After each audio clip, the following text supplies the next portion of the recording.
আসসালামু আলাইকুম everyone, welcome back to my new blog. আজকে আপনাদের সাথে শেয়ার করব বিরিয়ানির রেসিপি। আশা করি আপনাদের সবার ভালো লাগবে।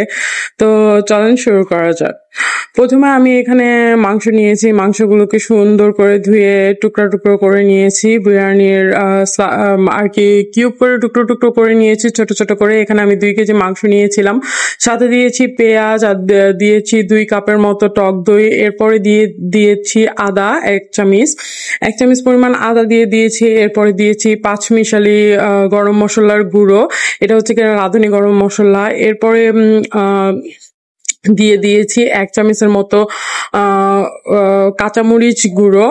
এরপরে আমি কিছু বাদাম নিয়েছি, 1 মুঠের মতো, বাদামগুলোকে পেস্ট করে দিয়ে দিয়েছি। এরপরে হচ্ছে গিয়ে রাঁধুনি গুঁড়ো মশলা, বিরিয়ানির যে মশলাটা থাকে সেটা 1 প্যাকেট পুরো দিয়ে দিয়েছি। এরপরে দিয়ে দিয়েছি 1 চামচ পরিমাণ আর কি লবণ।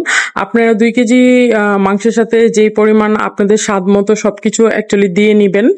তো এরপরে আমি মেখে এটাকে ম্যারিনেট করার জন্য আধা ঘন্টা রেখে দিয়েছি। পরে আধা ঘন্টা পরে এরপরে আমি একটা ফ্রাই প্যানের মধ্যে তেল দিয়ে দিয়েছি আর ম্যারিনেট করা মাংসগুলোকে ঢেলে দিয়েছি।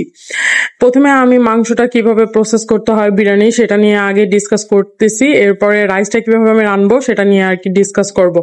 এরপরে হচ্ছে কি মাংসটা ঢেলে দেওয়ার পরে আমি মাংসটাকে নেড়ে চেড়ে দিয়েছি। এখানে কোনো পানির অ্যাকচুয়ালি ইউজ হবে না, যতটুকু আর কি মাংস ম্যারিনেট করার পরে বের হয়েছে সেই পানিটা দিয়েই আমি মাংসটা সিদ্ধ করে নিয়েছি।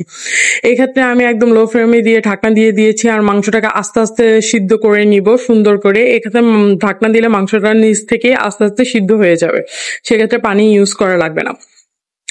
তো এই গেল মাংসের ব্যাপার। মাংসটা একদমই লো ফ্লেমে দিয়ে আমি রেখে দিব। এরপরে হচ্ছে গিয়ে রাইসের ব্যাপারটা। রাইস আমি নিয়েছি এখানে 1 কেজি 2 কেজি মাংসের সাথে রাইসটাকে আমি পরিষ্কার করে একদম ধুয়ে নিয়েছি। এরপরে স্ট্রেনার দিয়ে ছেঁকে নিয়েছি, কোনো পানি রাখা যাবে না। এরপর আমি একটা কড়াই নিয়েছি, 2 পরিমাণ চামচ দিয়ে দিয়েছি হচ্ছে গিয়ে ঘি। এরপরে দিয়ে দিয়েছি হালকা তেল। ঘিয়ের ইউজ করলে তেলের পরিমাণটা খুব কম লাগবে, সেদিকে খেয়াল রাখবেন। যে চালের পরিমাণ যেমন হয় ওই পরিমাণ আর কি জিনিসপত্র দিতে হবে। এরপরে আমি চালটা আর কি ঢেলে দিয়েছি। এরপরে চালটাকে আমি হালকা লাল করে নিব, একদম ভাজা ভাজা করে নিব। পাশের চুলায় আমি গরম পানি চড়িয়ে দিয়েছিলাম আর এখানে দিয়ে দিয়েছি 1 টেবিল চামচ পরিমাণ লবণ। এরপরে দিয়ে দিয়েছি কাঁচামরিচ। এখানে আমি গরম পানি তো বসিয়ে দিয়েছি। এরপরে আমার চালটা হালকা ভাজা হওয়ার পর আমি গরম পানিটাও দিয়ে দিয়েছি। এরপরে হচ্ছে গিয়ে গরম পানি দেওয়ার পর আমি চালটাকে মোটামুটি নেড়ে চেড়ে দিব। পানিটা একটু টানার পর আমি এটাকেও ঢাকনা দিয়ে বসিয়ে দিব। এক্ষেত্রে আমি এর আগে ঢাকনা দেওয়ার আগে আমি ইউজ করেছিলাম রাঁধুনি বিরিয়ানির মশলাটা। এটা আর কি স্বাদ বাড়ানোর জন্য, আপনারা চাইলে স্কিপ করতে পারেন। এটা আমি স্বাদ বাড়ানোর জন্য আর কি দিয়ে দিয়েছি। এখানে 1 প্যাকেটের অর্ধেক মশলা আমি দিয়েছিলাম। এরপরে দিয়ে দিয়েছি এখানে চিনি, কিছু পরিমাণ চিনি দিয়ে দিয়েছি। এখানে 2 চামচ পরিমাণ চিনি দিয়ে দিয়েছি, সেটাও স্বাদ বাড়ানোর জন্য। কারণ চিনি দিলে অ্যাকচুয়ালি বিরিয়ানিটা বাইরের মতোই আর কি টেস্ট হয়, এর জন্য আর কি চিনি দেওয়া। এরপরে আমি করে নিব হচ্ছে গিয়ে বেরেস্তা বিরিয়ানির জন্য। বেরেস্তা তো বিরিয়ানিতে অবশ্যই লাগে, কেউ কেউ মাংসের সাথেও বেরেস্তা ইউজ করে, তো আমি ইউজ করিনি, আপনারা চাইলে করতে পারেন। এখানে আমার মাংস সিদ্ধ হয়ে গেছে, সাথে সাথে চালও রেডি হয়ে গেছে। এখন এটা হচ্ছে গিয়ে প্রসেসের পালা। স্টেপ বাই স্টেপ এটাকে প্রসেস করে দিব, যেমন চালটার সাথে মাংসের মশলাটা ঠিক মতো মিশে যায়। এই ক্ষেত্রে আমি চাল অর্ধেক উঠিয়ে রেখেছি একটা বলে করে, আর অর্ধেকটা চালের মধ্যে আমি কিছু গুঁড়া দুধ আর কি ইউজ করেছি। এটাও অপশনাল, আপনারা চাইলে না ইউজ করতে পারেন। প্রথমে গুঁড়া দুধ ইউজ করেছি, এরপরে দিয়ে দিয়েছি বেরেস্তা, এরপরে দিয়ে দিয়েছি কিছু মাংস।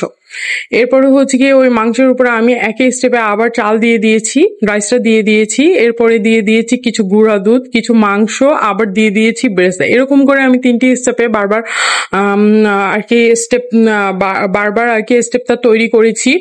আপনারা চাইলে এটা নাও করতে পারেন, আপনারা চাইলে একই সাথে দিয়ে একদম রান্না করে ফেলতে পারেন। তো এগুলো একদম 3বার করার পর আমি হচ্ছে গিয়ে এটাকে সম্পূর্ণ দমে দিয়ে দিয়েছি, ঢাকনা দিয়েছি। ঢাকনাটার মুখটা টিস্যু পেপার দিয়ে একদমই বন্ধ করে দিয়েছি।